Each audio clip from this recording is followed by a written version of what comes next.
Okay, all right.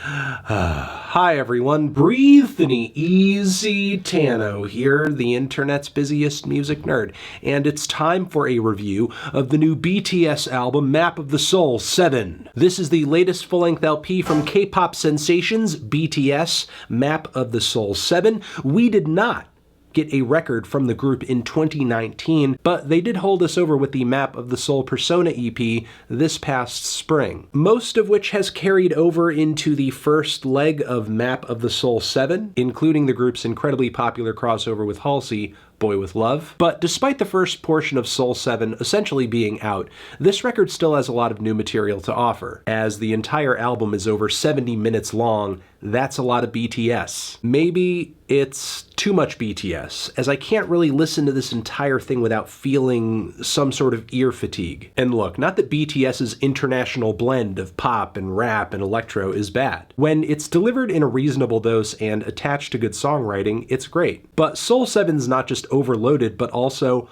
bogged down in some of the most derivative and thankless songs the group has put out so far. Whether it be the tedious Shadow interlude that is backed up with a Travis Scott ripoff toward the very end that's totally unnecessary, or the track Black Swan, which is a huge single for BTS, but stylistically, sonically, it's pretty much a basic combination of pop and moody atmospheric trap. It's actually kind of shocking the group would put out a song that is this behind the curve. Meanwhile, the vocal processing and the gargantuan production on Louder Than Bombs, as well as with the track On, see the group reaching new levels of pompousness. No longer on these tracks do BTS sound like the fresh-faced, young, versatile group of singers and artists that made them so exciting to begin with. Now they're just making what sounds like over-budgeted movie trailer music. A lot of boom, a lot of drama, a lot of layers, but not much in the way of personality or intimacy. I mean, a 20-track record from BTS wouldn't be a big deal if the whole thing was just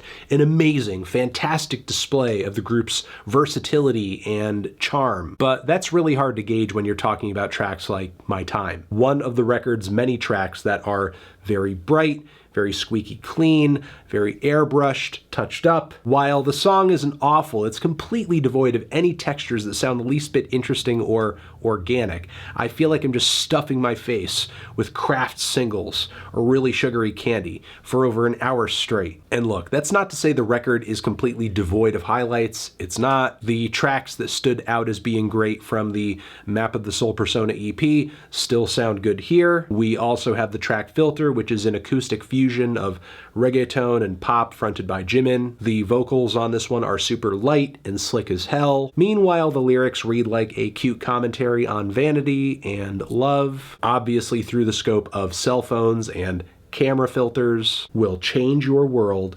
I'm your filter. Apply to your heart. It's tuneful, it's groovy, and feels like a pretty tasteful nod to some of the sounds that the Latin music scene has been crossing over into the mainstream with lately. Then we have the song Ugh!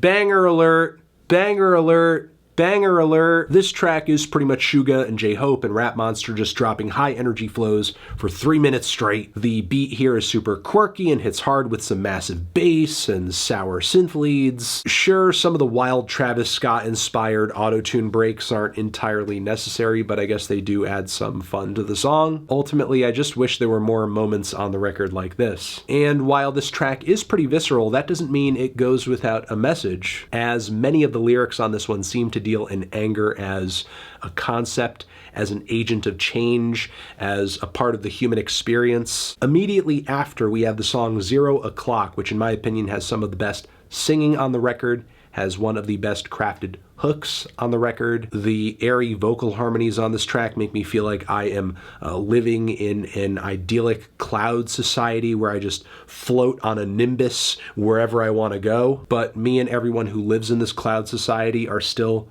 a wee bit sad. Meanwhile, the lyrics on this track are pretty sentimental and address time and the change or lack thereof that comes along with it. We then have a very so-so last leg of the record, in my opinion. The song Respect is another high-energy rap cut with some pretty funky keys that develop into smooth, wavy chords later. A tight trap beat as well, some high energy from Suga and Rap Monster. In a way, the track sounds like a very positive take on what could have been a a radio-ready pop rap hit from the 2000s. However, We Are Bulletproof, The Eternal is one of many songs that just makes this record drag on for me, as the production is so bright, so shiny, so overwhelming that I just feel blinded. Like, much of this record just has me boxed up in this tiny room where I can't tell what time of day it is. I'm sleep deprived. I'm disoriented. Again, despite how good some of the material on the back end of this record may be, the whole thing is so consistently synthetic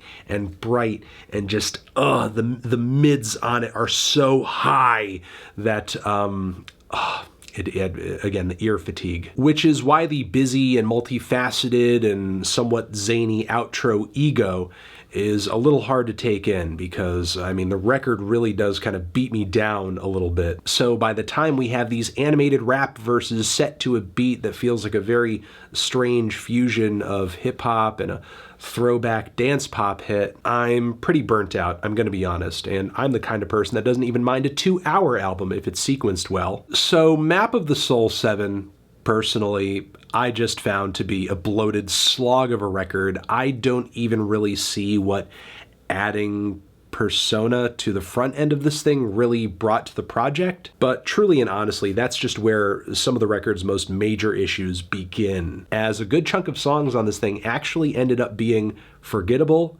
overblown, or just not really applying the original charm that made BTS so interesting to begin with. So even though there are some great tracks here, and if you pared the whole thing down to its best moments, you may have a record that's even better than Love Yourself Tear. In its current state though, it's just not well groomed enough to be that.